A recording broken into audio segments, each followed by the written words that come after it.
An internal investigation into the Donovan campaign is done. We'll take a look at the results and a wave of criticism following it. And also, despite the scandal, there is still a congressional race going on. Republican Lisa Wilson Foley is here to talk about her push to the primary.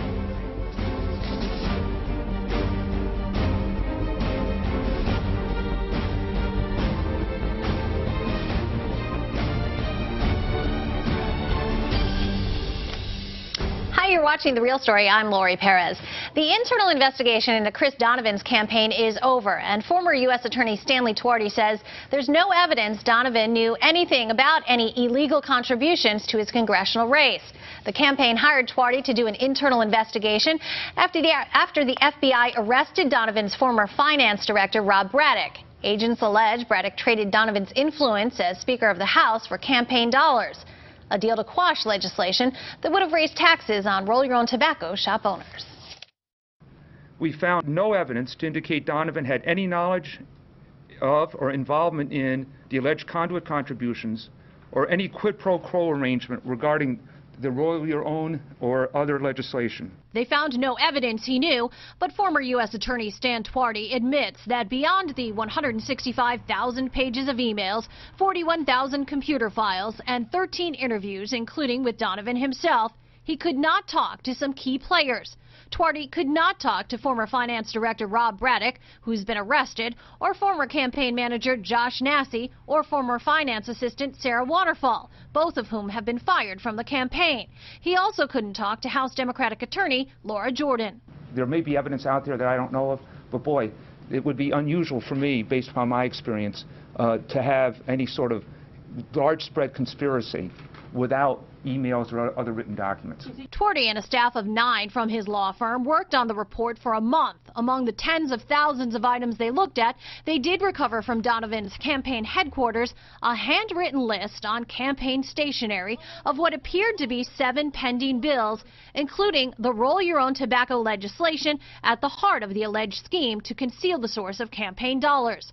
Twardy says Donovan ID'd the list as Josh Nassy's handwriting. Everyone we interviewed, including Donovan, conveyed to us that the most significant issue regarding fundraising for the committee is that Donovan disliked being directly involved in it. Now, as of this taping, Donovan had only released a statement saying, "I'm very happy that Attorney Twardy's investigation is complete, and the results and his statements speak for themselves." Now, as is the MO here on The Real Story, we have brought together a team of experts to report on, analyze, and otherwise break down the story. Please welcome Sue Haig from the Associated Press, Michael Goldfarb, attorney with Murtha Culina, Chris Keating, Capitol Bureau Chief for The Current, and Christine Stewart of CTNewsJunkie.com. Thanks all for being here. Michael, let's start with you and tell us a little bit about yourself, because this is your first time on the show, and about your background. Sure. I'm an attorney in Hartford at Murtha Culina LLP. I specialize in commercial litigation, but I also have a niche practice doing elections law issues. I have represented candidates for state and national office, including George Jepsen in his litigation with Martha Dean. Okay. So I'm wondering, you read the report, you read the Twardy report, and just give us your initial impression of it. So with any internal investigation, the report is only going to be as good as the input. And so here we know that he spoke to 12 former and current campaign staff, but the people who are really at the heart of what's going on and the wrongdoing that has been alleged by the government, he has not had access to those people. Which is not surprising, because they're currently represented by counsel. They're not going to their counsel is not going to give Twardy access to them, because their counsel is going to try to protect them.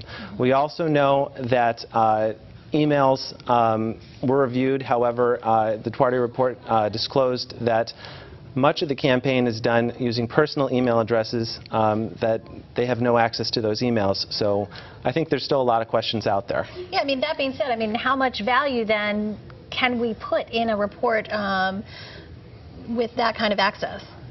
Well, I think that, you know, what was available was a lot of emails and documents that relate to the candidate himself, and they were not able to find any evidence of wrongdoing or knowledge of Donovan based on a vast search of his own documents.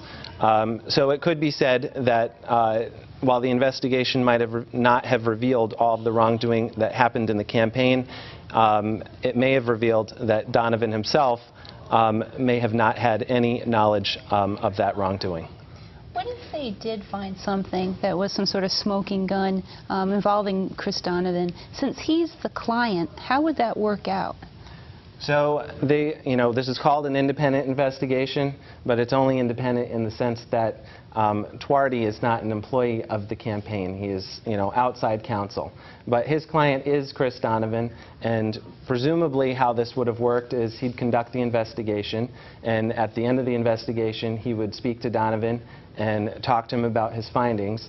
And if there was, something that was bad that they found, they probably would not have disclosed that to us. You don't think they would have? No, because he would have a duty to protect his client.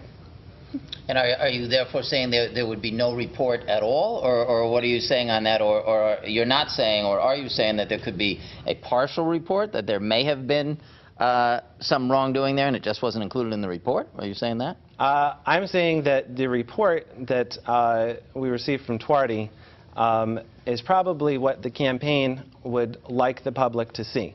And if there's something out there that's not positive, that's not something that would be disclosed, because there's no obligation to disclose it at this point. So as an attorney, he has a legal obligation to his client, because he's an attorney, to release information that is only favorable? Well, he has an obligation to his client, and it's going to be up to his client what gets released. They may, in this case, have released everything, or they may have found certain things that they chose not to release. My understanding is that the press conference came as a surprise to the campaign, that they didn't have any previous knowledge except for in passing that Stan said, I'm going to have a press conference about this. I mean, that's theoretically possible. I haven't spoken to the campaign. In the ordinary context of a internal investigation of a company, for instance, that would never happen. Okay. Would somebody like Twardy, in other words, if something went wrong under your potential scenario here, would somebody like Twardy, you could potentially withdraw? In other words, if you're saying, I agreed to do this soup to nuts, and Twardy has his own reputation as a former federal prosecutor, I assume he could withdraw from it. Is that correct? Well, he could always withdraw from the representation, but I don't think he would need to, because at the outset of the engagement, there was no promise to the public that we're going to release every document. If they conducted the investigation and they determined this is not something that we want to release, then the investigation would have ended and there would have been no press conference. Do you think anything that came out today would interfere with what the feds are doing right now? Do you think they really care about this report at all? Well, one of the main goals of doing a report like this is to try and get in front of the government investigation, get in front of the media, and try to explain to them, this is why you don't need to be investigating us anymore. They're trying to put this scandal behind them, both from a political standpoint, where they don't want the public to be focused on this anymore, but also they don't want the government to be intruding and using up their valuable time while they're supposed to be campaigning. We're going to take a very quick break, and then we're going to come back and continue our conversation. It's going so fast.